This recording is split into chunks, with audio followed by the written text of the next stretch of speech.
Hey guys, today we are going to see the search for D.B. Cooper. Dan Cooper is the pseudonym of an unidentified man who hijacked a Boeing 727 aircraft in United States airspace between Portland and Seattle on the afternoon of November 24, 1971, 49 years ago. He was hijacking a plane and parachuting from the plane mid-flight before disappearing. The type of aircraft which Cooper chose to hijack, Boeing 727, was also used by CIA to covertly drop agents and supplies during the Vietnam War, a task for which the Boeing 727 was uniquely qualified due to its distinctive aft styling.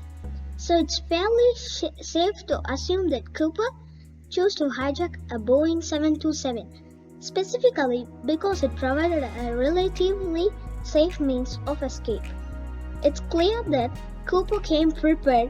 He seemed to know a great deal about aircraft and aviation. He appeared to be familiar with the local terrain. He maintained a low profile to avoid a panic. He covered his eyes with a pair of glasses to conceal his identity.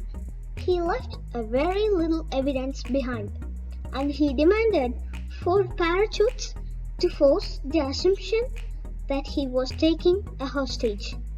Apart from the name he wrote on his plane ticket, there are no other samples of Cooper's handwriting. He could have demanded more appropriate parachuting equipment like a pair of boots, a helmet, or jumpsuit. On the other hand, authorities never received a missing persons report matching the description of Cooper's in the wake of the hijacking. This might suggest that he did survive. By the time the press got wind of the hijacking, the FBI had already begun to investigate a few potential suspects. Among them was a man in Portland with the initials D and B and the surname of Cooper. This Cooper was quickly eliminated as a suspect, but due to mix-up by the press, the name Dan Cooper was confused for D.B. Cooper, and the rest is history. While Dan Cooper is most likely a pseudonym, there is a comic book series of the same name. The comic is written in French and centers around a Canadian pilot named Dan Cooper. While the comic was not translated into English nor sold in the United States before 1971, it was available in Canada, which has a large French-speaking population.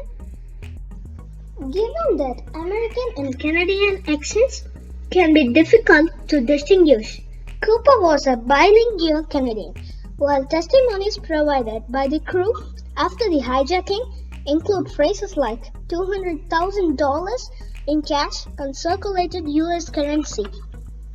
So Cooper might have been Canadian, and he might have taken his name from the Dan Cooper comics, just as he might have been American and might have taken his name from something or someone else. Nearly half a century has gone by since the hijacking took place. In the time, thousands of suspects have been questioned and investigated.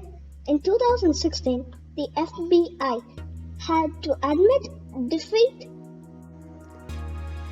and officially close down the case.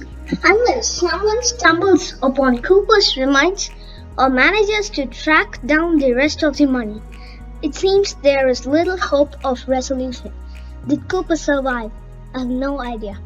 But as long as that possibility cannot be dismissed, the legend of D.B. Cooper will no doubt persist.